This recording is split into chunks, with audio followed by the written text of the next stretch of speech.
Assalamualaikum warahmatullahi wabarakatuh. Hai, namaku Rahmawatin, PM 2018 020083.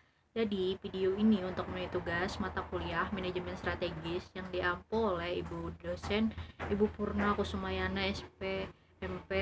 Jadi, kita langsung aja ke judul dari penelitian ini.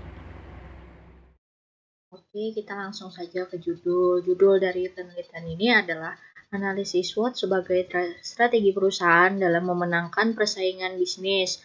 Latar belakang dari penelitian ini adalah di era reformasi saat ini, tingkat persaingan semakin ketat sehingga diperlukan strategi untuk memenangkan persaingan.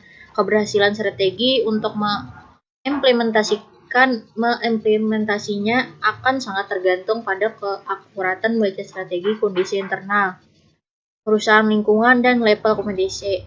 Ini digunakan untuk membaca analisis kekuatan internal dan kelemahan, serta peluang dan ancaman dari lingkungan eksternal. Analisis SWOT merupakan salah satu pilihan untuk dapat membantu dalam membuat suatu strategi untuk memenangkan persaingan. Analisis SWOT sangat sederhana dan mudah untuk digunakan, tetapi mampu memberikan gambaran rinci tentang lingkungan internal dan eksternal kondisi. Analisis ini banyak digunakan untuk menyusun strategi perencanaan bisnis yang bertujuan untuk mengembangkan strategi jangka panjang sehingga arah dan tujuan dapat tercapai dan tepat sasaran sehingga suatu keputusan dapat diambil. Selanjutnya, tujuan dari penelitian ini sendiri adalah untuk memberikan gambaran tentang bagaimana kebutuhan kondisi alat analisis dalam memahami kondisi internal kedua, kelemahan dan kekuatan serta mengatasi lingkungan eksternal dibentuk ancaman dan peluang untuk mengambil keputusan strategi dalam menghadapi persaingan era global. Selanjutnya ada metode penelitian. Dalam penelitian ini terdiri data eksternal diperoleh dari lingkungan eksternal perusahaan seperti misalnya analisis pasar, kompetitor, pemasok, regulasi, pemerintah, serta perubahan sosial budaya pada masyarakat. Sedangkan data internalnya yang biasanya berasal dari dalam perusahaan biasanya berupa laporan keuangan, laporan kegiatan sumber daya manusia, laporan kegiatan operasional, dan pemasaran. Selanjutnya ada analisis data. SWOT merupakan singkatan dari strength, kekuatan, weakness, kelemahan, lingkungan internal, opportunity, peluang, dan threat, ancaman, lingkungan eksternal dalam dunia bisnis. Analisis SWOT dalam penelitian ini digunakan untuk mengetahui metode strategi pengembangan dengan cara menganalisis faktor eksternal berupa peluang dan ancaman, serta faktor internal berupa kekuatan dan kelemahan. Selanjutnya, hasil dan pembahasan.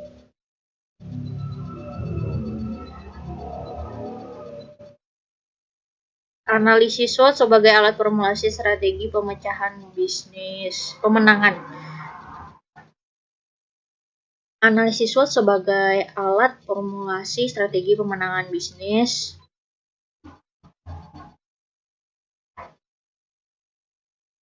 Analisis SWOT sebagai alat formulasi strategi pemenangan bisnis.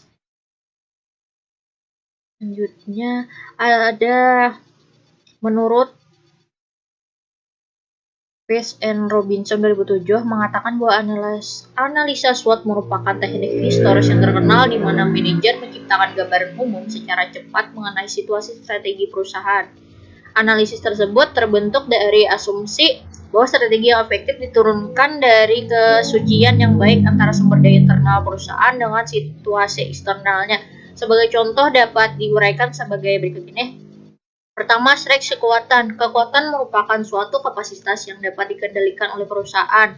Kekuatan juga merupakan suatu sumber daya yang membuat perusahaan menjadi lebih unggul dibandingkan dengan para pesaing-pesaingnya dalam memenangkan pasar. Kedua, ada weakness, artinya kelemahan. Menurut Page and Robinson 2007 lagi, kelemahan merupakan keterbatasan atau kekurangan dalam suatu atau lebih sumber daya atau kapasitas suatu perusahaan yang menjadi hambatan serta memenuhi kebutuhan pelanggan. Ketiga, opportunities, artinya peluang. Peluang merupakan situasi yang menguntungkan di lingkungan eksternal perusahaan. Peluang bisa saja terjadi dari sisi politik dan ekonomi, seperti misalnya regulasi pemerintah dan tingkat inflasi, ataupun bisa terjadi dari sisi sosial budaya, seperti misalnya gaya hidup dan tren yang terjadi. Keempat, ancaman. Ancaman merupakan kondisi sebaliknya dari peluang, yaitu situasi yang tidak menguntungkan dari lingkungan eksternal yang tidak bisa dikendalikan oleh perusahaan. Ancaman harus dikenali dengan cermat, sebab ancaman bisa berwujud dalam berbagai cara, berbagai macam bentuk. Langkah pertama dalam analisis SWOT adalah melakukan pengumpulan data. Pada tahap ini, yang dilakukan tidak hanya sekadar mengumpulkan data, tetapi juga melakukan proses pengklasifikasian dan pra-analisis. Data yang ada dibedakan menjadi dua, yaitu data eksternal dan internal. Data eksternal diperoleh dari lingkungan eksternal perusahaan, seperti misalnya analisis pasar, kompetitor, pemasok, regulasi, pemerintah, serta perubahan sosial budaya pada masyarakat. Sedangkan data internal biasanya berasal dari dalam perusahaan, biasanya berupa laporan keuangan, laporan kegiatan sumber daya manusia, laporan kegiatan operasional, dan pemasaran.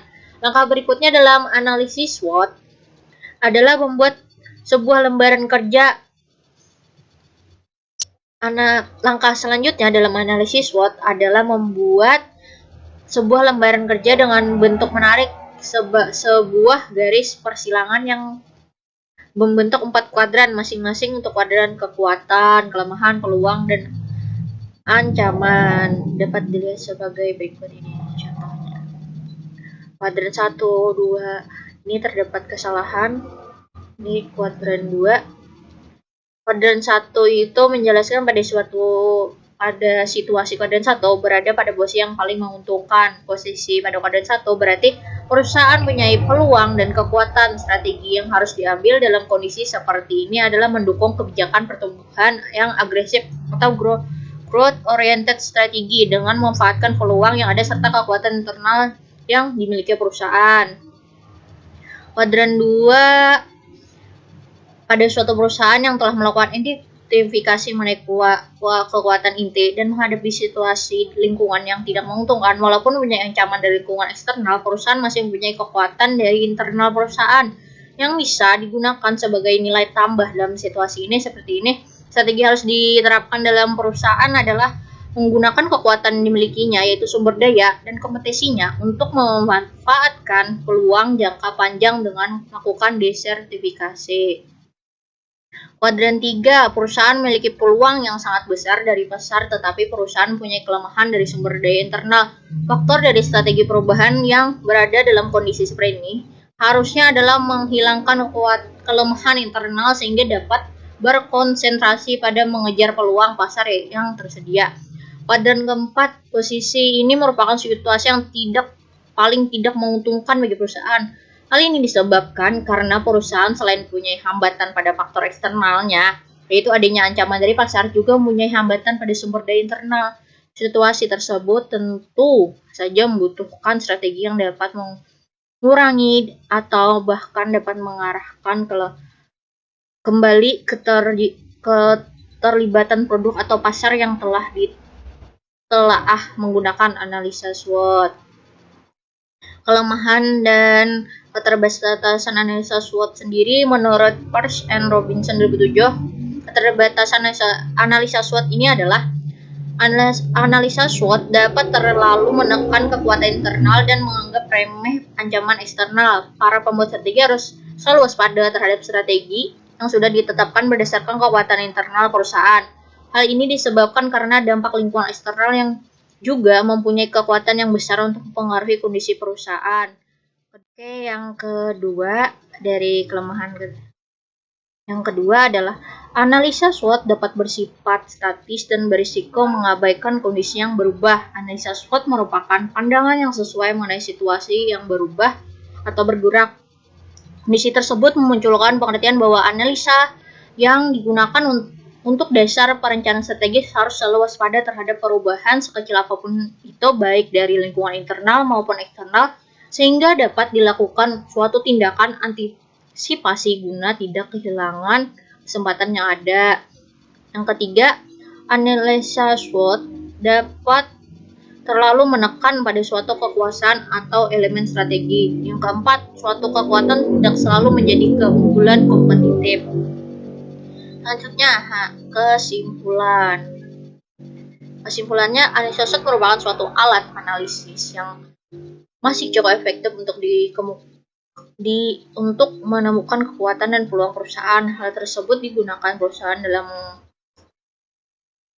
menghadapi serta mempunyai semua kelemahan dan ancaman yang dihadapi guna mengambil sebuah keputusan strategi yang berbasis. Diharapkan dalam proses perencanaan strategis tersebut mampu menekan keputusan yang efektif dan tepat sasaran.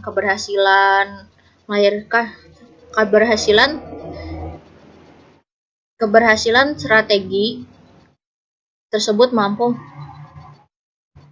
Keberhasilan melahirkan keputusan yang efektif dan tepat sasaran dipengaruhi oleh kemampuan perusahaan berkaca dan memahami kondisi internal serta mampu membaca kondisi eksternal. Analisa SWOT membantu dalam menstrukturisasi usaha para pengambil keputusan dalam menentukan rencana strategis perusahaan. Penggunaan analisa SWOT dalam sebuah perusahaan diharapkan dapat memberikan kontribusi dalam memahami kondisi internal organisasi baik dari kelemahan maupun kekuatan, serta mampu mengantisipasi perubahan-perubahan yang terjadi di luar lingkungan organisasi. Namun, sayangnya analisa SWOT mempunyai keterbatasan berkaitan dengan kedalaman analisis dan risiko, mengabaikan pertimbangan-pertimbangan yang penting. Oleh sebab itu, penggunaan analisa SWOT ini haruslah bersifat fleksibel, mengingat kondisi yang sangat cepat berubah, sehingga dengan berjalannya waktu analisa SWOT harus sesering mungkin ditinjau ulang dan disesuaikan. Selain itu, analisa SWOT juga harus bisa dilakukan secara kreatif sehingga dapat membangun fondasi yang kuat bagi organisasi dalam memutuskan rencana strategi untuk kelangsungan hidup perusahaan ke depannya.